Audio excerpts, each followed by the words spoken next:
I'd like to take a few minutes, just sit right there, and tell you the tale of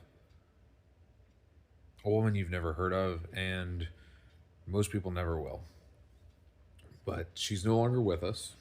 She passed February 7th, and today is February the 10th, so very recently. She is a member of my childhood church out in Beavertown, Pennsylvania, uh, the Salem Reformed Church of the Cove, formerly Salem UCC.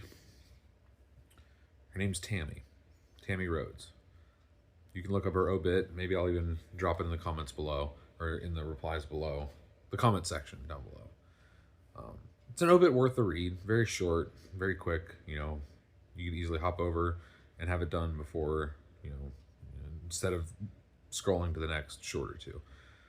But the big thing about Tammy was not long after graduation from high school, she became a paraplegic, paralyzed from the neck down. That was in 1990. And here she passed in the year of our Lord 2026. That's 36 years that most people wouldn't have gotten. And these weren't 36 miserable years. No, there was a life that most people could not exhibit, that people with four working limbs could not have lived, and yet Tammy did.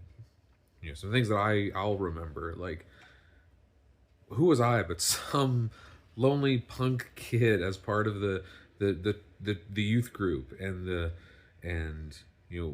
minimally involved because my grandmother kept dragging me to church and making sure that I was involved in the picnics and the parties and the whatnots. And Tammy remembered my little birthday to send me a birthday card every year.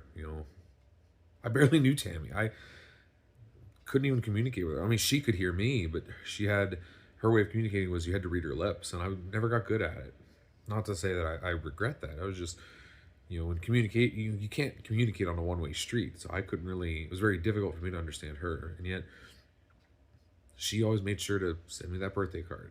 And now, I'm not going to get that here as my 33rd birthday approaches. So if nothing else, the lesson that I want to pass along to you is that if you can do something small that's going to impact somebody's life, you may never know the impact it'll have, but it's worth doing just on the off chance that it might be one of the things they remember after you're gone.